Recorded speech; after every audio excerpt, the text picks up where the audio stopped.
Well, hello there. Today I am out wandering here in the nature, but today we're going to do something super interesting. Today we're going to do a camera comparison. That is something that I wanted to do all since I first got the DJI Mini 3 Pro. So we're going to do a comparison of the camera between the DJI Mini 3 Pro and the iPhone 13 Pro Max. We all know that the iPhone 13 Pro Max has one of the best iPhones or smartphone and mobile cell phone cameras out there. And we also know that the camera of the DJI Mini 3 Pro, that one is pretty sweet as well. But the question is, will you be able to see the difference when you don't know what device is taking the photo or the video on beforehand? So let's dig into these tests, but first, and see what the specification says. When it comes to the megapixels, the DJI Mini 3 Pro has 48 megapixels. That is a lot. And the iPhone 13 Pro Max, well, that one goes in on 12. So the winner on the paper on the megapixel game, that is the DJI Mini 3 Pro. But we all know that the megapixels are not everything when it comes to pictures. When it comes to the focal lengths available, we have the DJI Mini 3 Pro that is equivalent to 24mm, and then we have the iPhone 13 Pro Max that has an equivalent to 26mm on the standard lens. You know, we have 3 different lenses, but we have to compare the one that is closest to this one. And just to compare, if you're not familiar with focal lengths and what that means, let me just show you on this camera the difference. So this is about 24mm, and this is about 26mm. So we have a little bit of a difference between those two, but that is the closest we can get. Then we have the aperture. The aperture is on the DJI Mini 3 Pro is 1.7.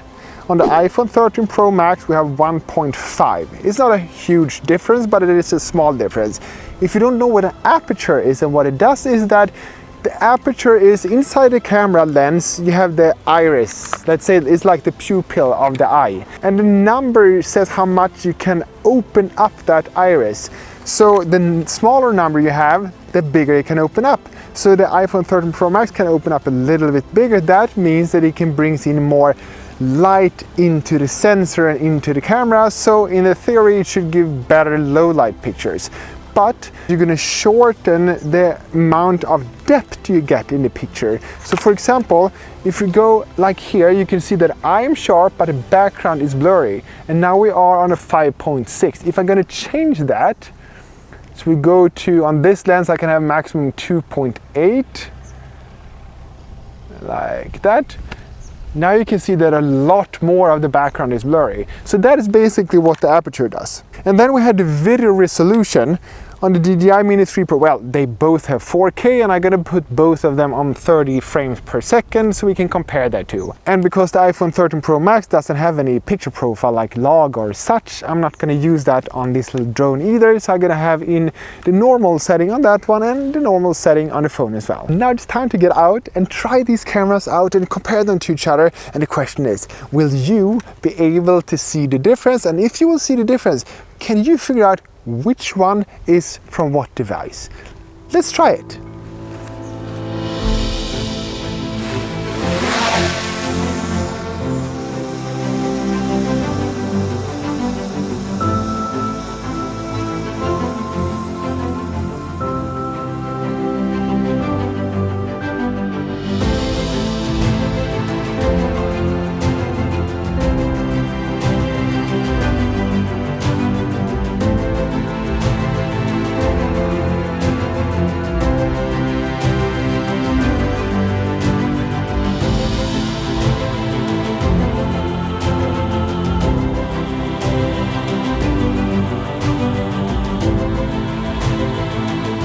Okay, so that was some slow walking when I was walking kind of like this, a little bit careful so it shouldn't shake so much.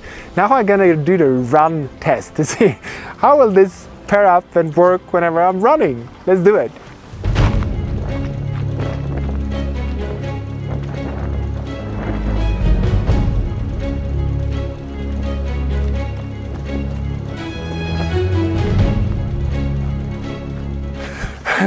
So how was that? Can you figure out which one it was? I think it was a lot easier now to understand. Now we're going to do the long range test to see how well does the pixels work, how much information can we capture. So So if we shoot over here, we can then in post just zoom in and see when we can start losing details. Let's do that.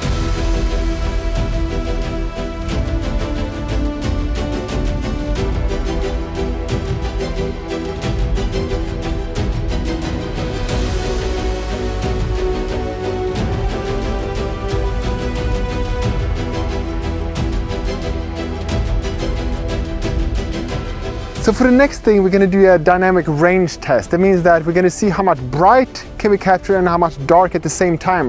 When does the bright parts fall apart so you can't see any details, and when does the dark parts fall apart so you can't see any details anymore. And now we're going to aim the cameras towards the sun because we're going to provoke this as much as possible.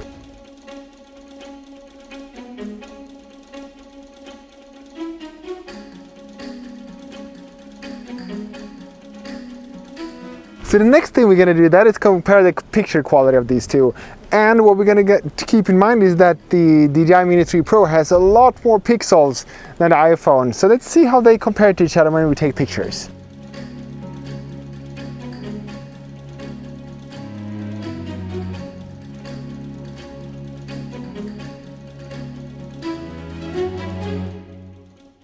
Now I'm going to do it easy for you to realize what camera takes what picture, because I'm going to turn on full automatic mode on the gimbal on the DJI Mini 3 Pro, because before I turned on the FPV mode, which should make it possible to tilt like this, and you should see that in the picture as well. When we turn on the gimbal fully automated mode, the picture is going to be rock solid.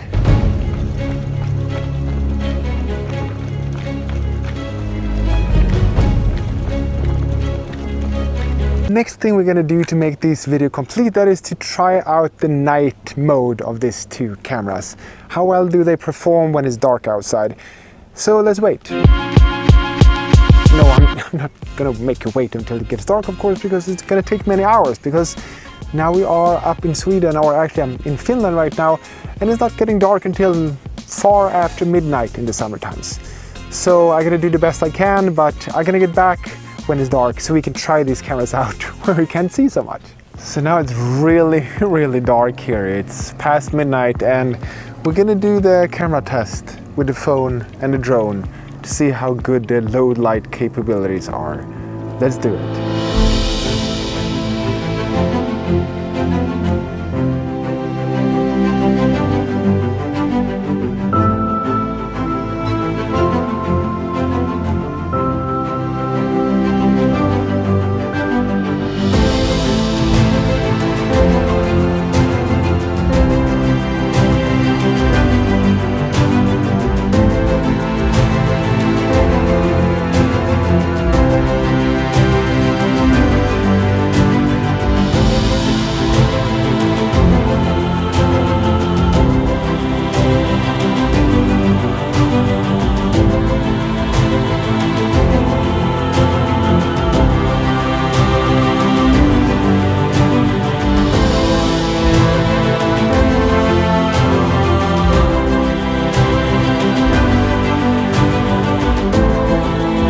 What you're going to do next, that is to watch that video, because that is the video that YouTube recommends to watch next, and the video on that side, well, that is the latest uploaded video I have. See you one of those over and out from Finland. Bye.